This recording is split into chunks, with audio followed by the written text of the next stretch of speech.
Thomas and Natalie crossed paths at an intellectual game after being invited by mutual friends to join the same team. From the very beginning, Thomas was fascinated by Natalie's calm and thoughtful demeanor. Within a week of meeting, they started dating and surprised everyone by getting married just 3 months later, despite the disapproval of their loved ones. Thomas and Natalie were confident they had made the right choice. They didn't organize a lavish wedding celebration. Instead, they preferred to sign the documents and go to the sea. For a year and a half of life together, they never once doubted the correctness of their decision. However, recently, circumstances changed, temporarily forcing them to live in different cities. Thomas had a job he couldn't refuse, and Natalie had to take care of her sick mother and solve family problems.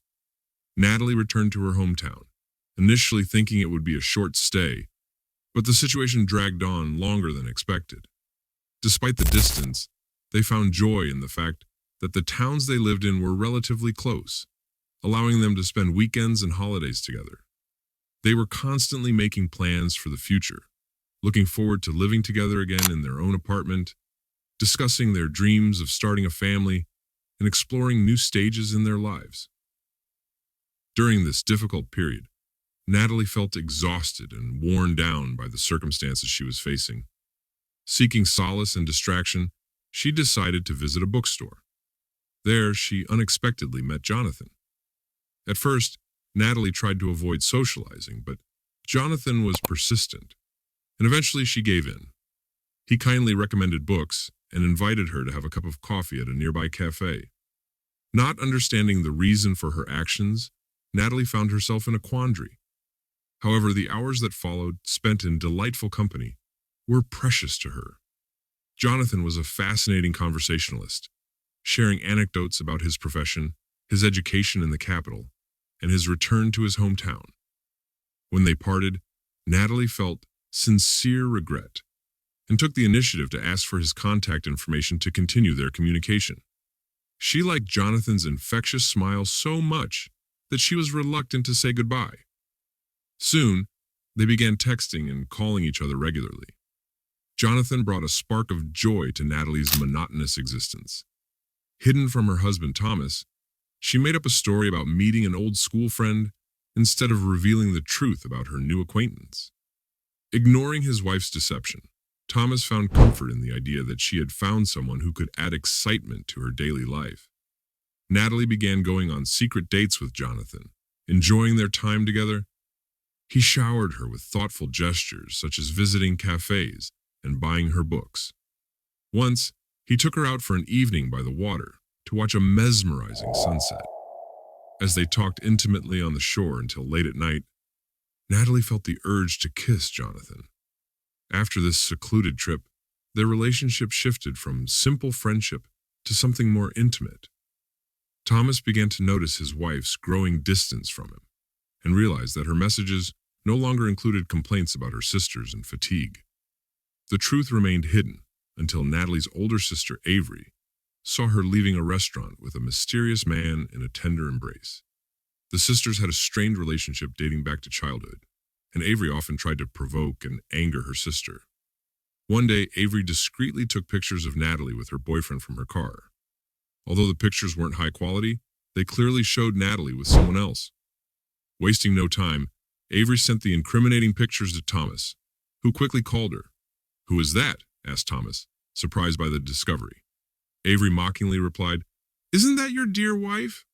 Thomas, feeling insulted by Avery's tone, abruptly hung up the phone and scrutinized the photos. Despite trying to convince himself otherwise, he couldn't ignore the gut feeling that something was wrong.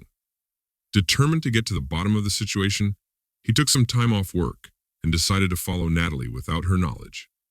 After renting a car, Thomas discreetly followed Natalie to see who she was meeting. He followed her to a restaurant and watched from outside through the panoramic windows. Inside, he noticed his wife with another man.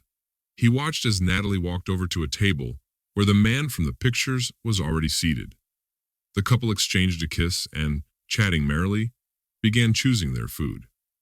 Thomas couldn't bear to watch his wife with another man any longer, so he walked resolutely into the restaurant and headed for their table.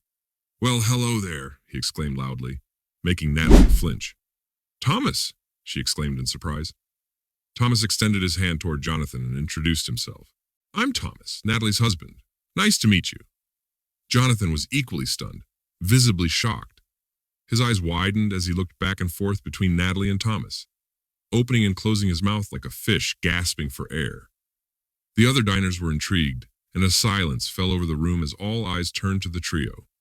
Natalie's face flushed red with embarrassment, and without a word, she grabbed her purse and hurried outside. The men followed her. Wait, Thomas called out to her. We need to talk. Jonathan disappeared, leaving Thomas and Natalie alone.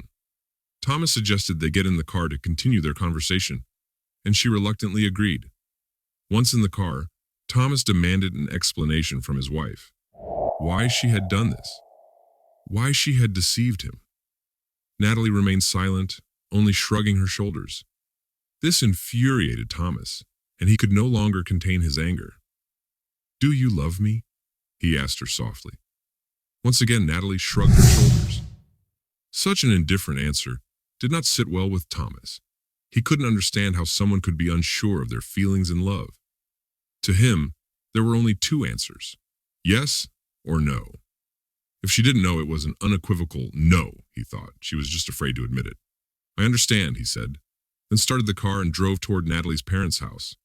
Surprisingly, he felt an overwhelming sense of calm, as if a heavy burden had suddenly lifted from his shoulders.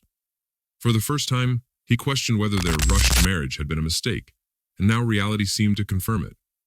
He informed Natalie that he'd bring her things over the coming weekend and suggested they go to the registry office to begin the divorce proceedings. Natalie reluctantly agreed. She tried calling Jonathan several times, but he didn't pick up.